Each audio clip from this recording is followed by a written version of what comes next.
So we're talking about something very simple. I'm not going to do a long introduction with all sorts of complicated ideas. It's basically very simple. This is boundless energy. There is only boundless energy. It's just that here, this boundless energy is in this form. Apparent people sitting in a room, da-da-da, and some guy at the front waving his arms around. And that boundless energy is everything and nothing. It's completely without meaning or purpose. It just is. Hasn't been anywhere and is not going anywhere. It just is. And it can arise in any form, in every form, including a contracted energy can arise and does arise all over the place. Apparently. Nothing is real, but a boundless energy can be contracted energy in any form. It affects animals, it apparently affects the world that we live in.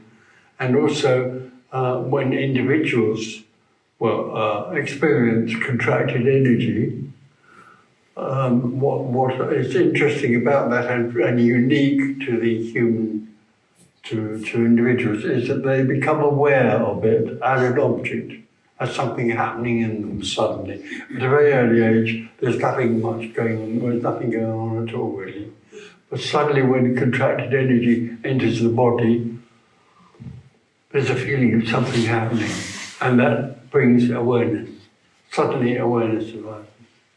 And instantly, almost instantly, that awareness brings about a sense of individuality. Suddenly, there is an individual who is aware of something happening in its body. It becomes an individual, a separate individual. That's the experience it has. I am an individual, and I'm in this room, and everything is happening to me. This room is happening to me. This world is happening to me. The other thing, interestingly, for the human being, and again uniquely, is that awareness brings a sense that everything is real. And that's the great illusion that individuals live under. Individuals experience life through a misconception, a fundamental misconception. Most of the individuals in the world experience life as real. I am real, this world is real, galaxies are real, trees are real, other people are real. There's lots of other people in this room who are real. That's what the individual experiences and grows up with.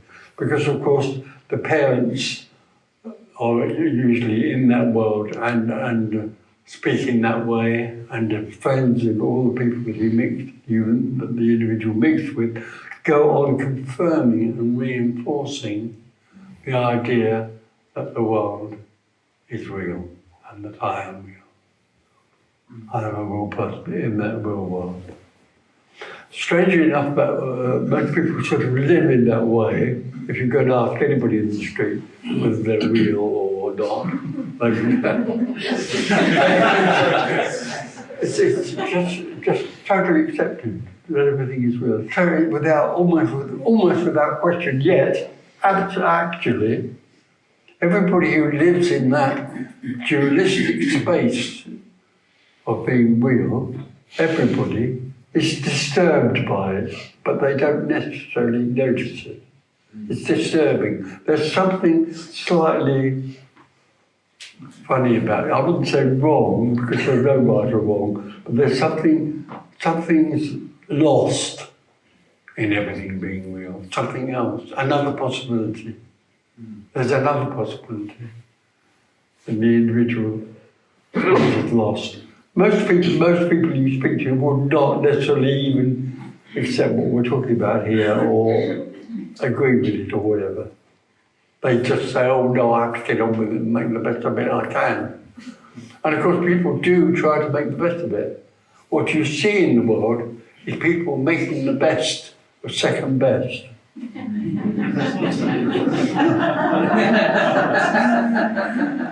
Because they don't know anything else. There's nothing wrong with that. That's totally understandable. And there are all many, many ways in which people try to do that, through their lives, with all sorts of things they seek for pleasure, which distract them from feeling separate. They might turn to religion, which would again take them out of the feeling, or give them comfort for feeling separate for a while.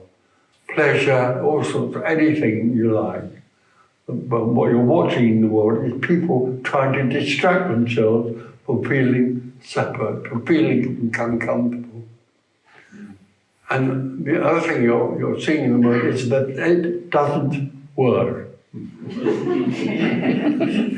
It works for a little while. You see people and you hear people say, oh, I'm doing this now, I'm doing that, it's really great. And then 3 weeks later, oh no, I'm not doing that anymore. Whatever. The strange thing is that all of those efforts to try and distract or find an object, because they live in a subject-object world, find an object which will give them permanent fulfillment, all of those efforts are wonderfully, beautifully futile, utterly futile. So what you're also seeing in the world these days is the reaction in people, the anger and the frustration building up and building up and building up. We're sort of watching, well, this is my own take on it, well, it's not my own, it's a take I have about it. But I think we're watching the crisis of me at the moment, a me crisis in the world. I'm reaching all sorts of amazing crescendos in all sorts of different ways. Because of course the absolute, it's not a joke, but the wonder of it all is that these people are wandering around trying to find this and that and that and this and that, right?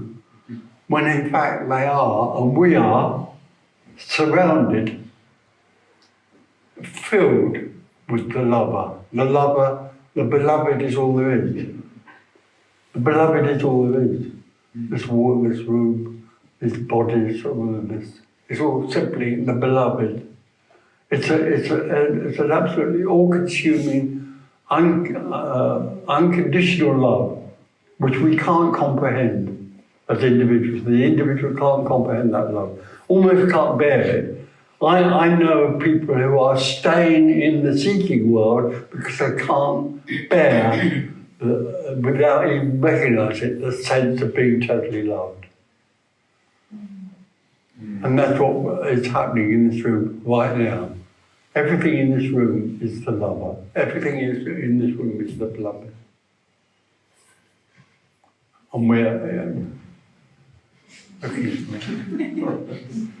so we can talk about that and this together, and ideas can come. This is a very radical view, and therefore ideas about how it is can come up and meet this radical view, and maybe they would wobble a bit. So talking is, in that sense, quite illuminating. But more than anything else, as I said last night, all of this is only really an energy for something else to arise, which is beyond words. Thank you.